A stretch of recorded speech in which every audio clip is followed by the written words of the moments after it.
में न्यूज के इस खास पेशकश में आप सभी का बहुत बहुत स्वागत है। मैं हूं निमिषा। आज हम बात करेंगे अपनी पवित्र नदी गंगा की। तो अगर बंधेगी गंगा तो कैसे बचेगी गंगा? लोगों की आस्था का प्रतीक गंगा दुनिया की सबसे प्राचीन नदी है। आज अपने अस्तित्व की लड़ाई लड़ रही है। लाखों करोड़ों लोगों की जिंदगी का आधार ये गंगा, जिसने लाख कोशिशों के बाद भी प्रदूषण पर लगाम लगाने की बजाय इस पर ज्यादा इजाफा ही हो रहा है। सरकारी और निजी तौर पर कोशिशें तो खूब हो रही हैं, लेकिन गंगा पर संकट खत्म होने के बजाय लगातार बढ़ रहा है।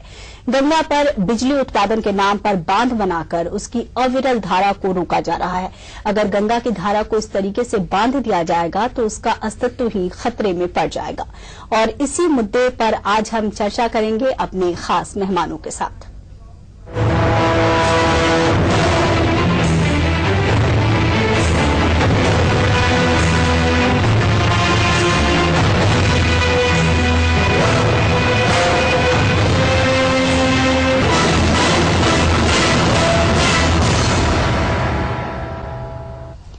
तो धार्मिक आस्था और धार्मिक महत्व के साथ साथ गंगा का उसके किनारे बसने वाले लोगों के साथ बेहद भावनात्मक जुड़ाव होता है। वो गंगा को अपने जीवन का एक अहम हिस्सा मानते हैं। ऐसे में गंगा की दुर्दशा उन करोड़ों लोगों के लिए चिंता का विषय है जो इस पर आश्रित है।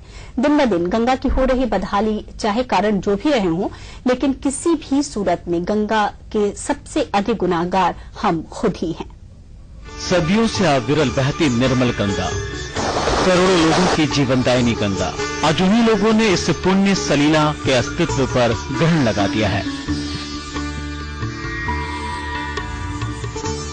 गंगा के किनारे बसने वाले लोग जो सीधे सीधे इस पर आश्रित हैं, इसकी बदहाली पर अपना दुख चाहकर भी छुपा नहीं पा रहे हैं।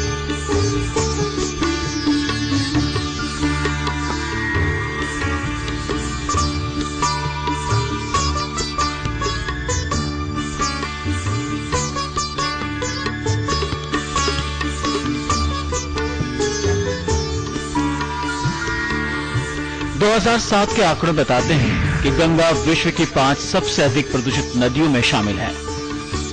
गंगा को बचाने और साफ करने के लिए चलाया गया गंगा एक्शन प्लान का आंशिक फायदा हुआ, लेकिन आज गंगा की स्थिति बद से बदतर हो गई है।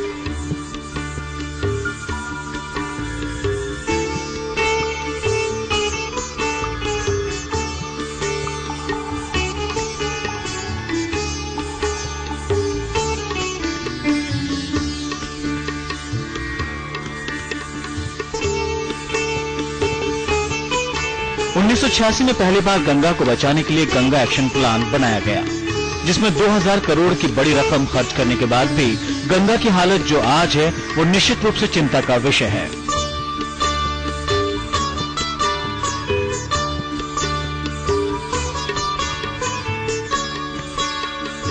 सदियों से निर्जर बहती गंगा पर कई बड़े बांध बनाकर उसके बहाव के साथ छेड़छाड़ की जा रही है, जिससे गंगा के अस्तित्व पर खतरे के बादल मंडराने लगे हैं। आजादी के बाद गंगा पर कई बांधों का निर्माण कर हम विकास की राह पर तो चल पड़े हैं, लेकिन पर्यावरण को हमने कितना नुकसान पहुंचाया है, इसका अंदाजा हम शायद अभी लगा नहीं पा रहे हैं।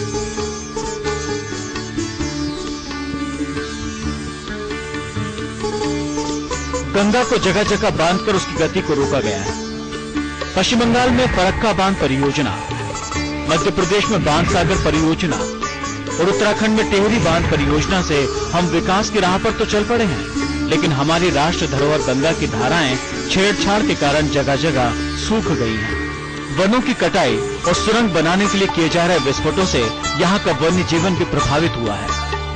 गंगा के किनारे कई राष्ट्रीय उद्यान हैं जो गंगा की धाराओं को छेड़ने के कारण खतरे की चपेट में आ गए हैं। आज उत्तराखंड में कई हाइड्रो पावर परियोजनाएं चल रही हैं, जिसमें प्रमुख है मंदाकिनी नदी पर L&T का Singoli Bhatwari hydro electric project, जिसकी कुल क्षमता 99 मेगावाट है।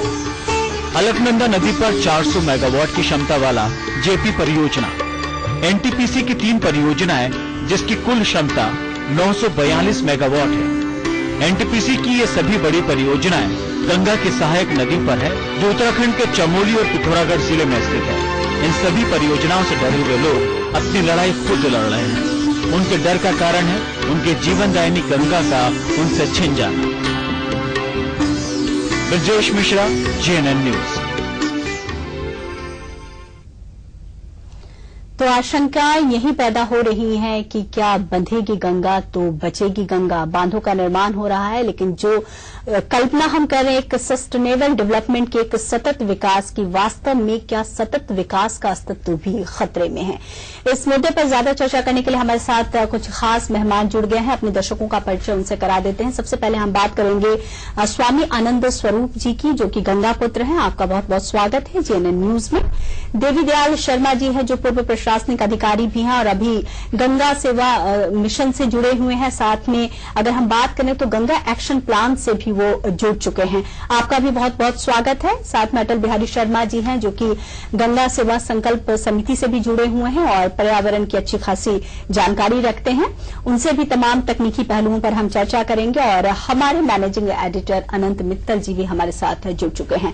आप सबका जीएनएन न्यूज में एक बार फिर से स्वागत है। चलिए कार्यक्रम की शुरुआत करते हैं। जिस तरीके से हम अपने दर्शकों को बता रहे हैं और लगातार जो पूरे देश भर में एक मुहिम चली है कि हम अपनी गंगा को, हम अपनी माता, हम अपनी पवित्र नदी को कैसे बचा सकते हैं, इसी मुद्दे पर आज हम विस्तार से इसके अलग अलग पक्षों पर चर्चा करेंगे। स्वामी जी, सबसे पहले आपसे शुरुआत करना चाहेंगे। आप लोगों ने गंगा बचाओ आंदोलन को काफी लंबे समय से आप चला रहे हैं। बांधों के बनने से एक तरफ सरकार या जो तमाम कंपनियां हैं, उनका ये दावा है कि देश की विकास को हम गति दे रहे हैं, लेकिन ये गति कैसी, जब हम एक गति को रोककर, किसी को मारकर अगर हम उस पर कुछ अच्छा करना चाहते हैं, आगे बढ़ना चाहते हैं, तो आपको लगता है कि कभी भी ये संतुलित और सतत विकास का जो संकल्प है वो पूरा हो पाएगा? नहीं, आपने प्रश्न भी किया और उत्तर भी दे दिया, ऐसी बात है। एक तो बार बार जो विकास की बात की जा रही है वो विकास नहीं, वह अपने ब्लैक मनी को छुपाने का एक स्थान है। मैं पिछली बार भी चर्चा में कहा था कि जो ये कंपनियां बांध बना रही हैं, उनका बांध और बिजली और विकास से कोई संबंध नहीं है। उनका संबंध विशेष रूप से हमारी आस्था को चोट पहुंचाना, हमारी प्रकृति को बर्बाद कर देना। हमारा पर्यावरण असंतुलित रहेगा तो हम हमेशा भिखारी की भूमिका में रहेंगे।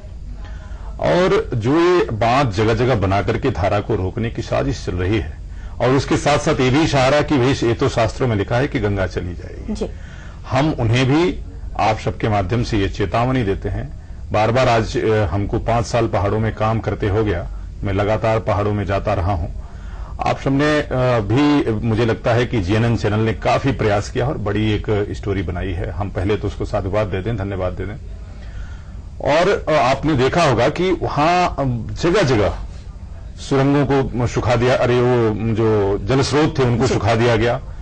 जहां पे नदी को डाइवर्ट किया गया है, जहां पे नदी सुरंगों में जा रही है, वहां जो पास में जल स्रोत था वो सूख गया। गांव के गांव पानी के लिए त्राही त्राही कर रहे हैं। जिसके नीचे से गंगा जा रही है वह प्यासा सो रहा हो। ये जो घटनाएं घट रही हैं, निश्चित रूप से ये सरकार के लिए शर्मिंदा की बात है, अपमान की बात है कि वो सरकार कौन सी सरकार है जो अपनी संस्कृति का संरक्षण नहीं कर सकती, अपने प्रकृति का संरक्षण नहीं कर सकती। पूरी दुनिया आज नदियों को साफ करने की कोशिश कर रही है, बांधों को समाप्त कर रही है, और हम उसी पुरातन प्रवृत्ति और पुरातन जो हाइड्रो पावर की तरफ जा रहे हैं। जी, तो कहीं न कहीं आपने कहा कि हम अपनी संस्कृति की रक्षा नहीं कर पा रहे हैं। दूसरी तरफ यहाँ एक अहम सवाल ये भी उठता है, अटल बिहारी जी आपसे समझने की कोशिश करेंगे। जिस तरीके से स्वामी आनंद स्वरूप ने भी जिक्र किया कि पूरी दुनिया आज अपनी नदी नालों की सफाई में जुटी हुई है, क्योंकि आने वाले वक्त में जिस तरीके से रिपोर्ट भी आ रही इंटरनेशनल लेवल पर कि पानी एक बहुत बड़ा संकट होने वाला है दुनिया के सामने में, तो आपको नहीं लगता कि उस पर भी कंपनियों की नजर है और जितने भी स्रोत हैं उसको वो अपने कब्जे में करने की कोशिश में है? देखिए, पहले तो ये समझना पड़ेगा कि ये गंगा को बचाने की बात नहीं है जी। ये 45 करोड़ लोगों की जिंदगी बचाने का मुद्दा है। और गंगा के जल पर मात्र उत्तराखंड के लोगों का अधिकार नहीं है। गंगा गंगोत्री से लेकर गंगा सागर तक जाती है। उसी बीच में हमारे काफी पवित्र स्थान, तीर्थ स्थल, गढ़मुक्तेश्वर, काशी, प्रयाग, गंगा सागर पड़ते हैं। यदि वहां के लोगों को पानी नहीं मिलेगा, गंगा जल नहीं मिलेगा, तो गंगा जी का रहना ना रहना एक बराबर जी। दूसरी बात आपने कही, उसके लिए यह है कि दुनिया में जहां जहां भी लोगों को ये रियलाइजेशन हुआ है कि पानी महत्वपूर्ण है, और किसी भी बहते पानी को जिंदा तभी रखा जा सकता है जब वो बहता रहे। और जहां जहां भी बांध बनने से नदियां मर रही हैं या मर रही थी, वहां की सरकारों ने सही फैसले लिए और बांधों को तोड़ा है, डीकमीशनिंग की है।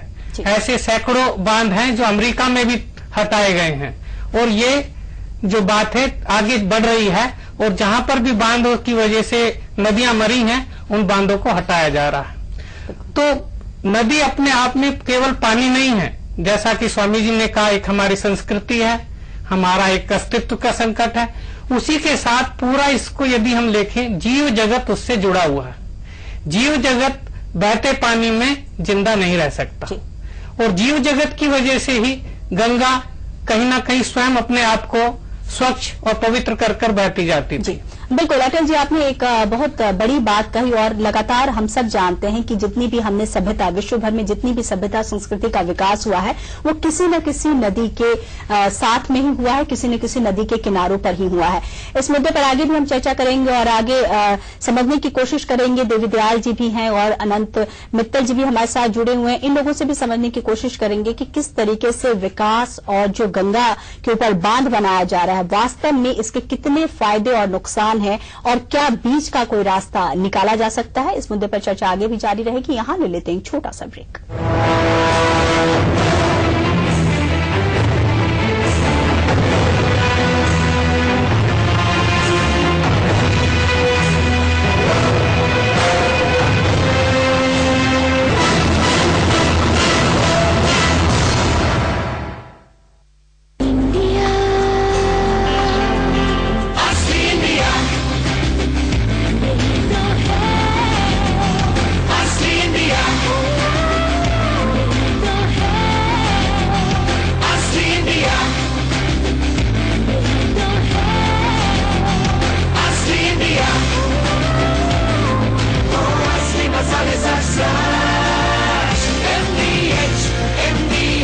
यही असली India.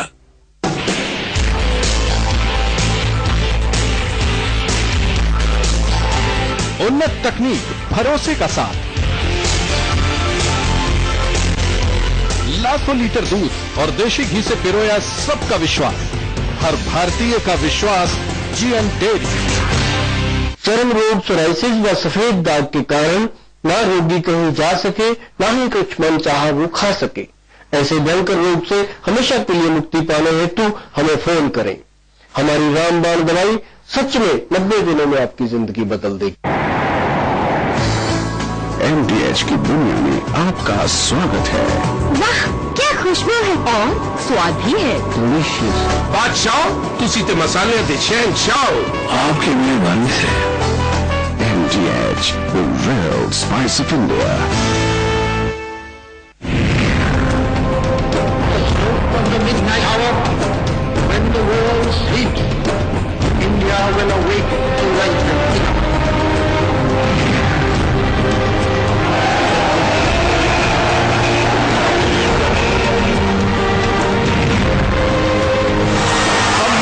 Massive success. India, the world TT champions.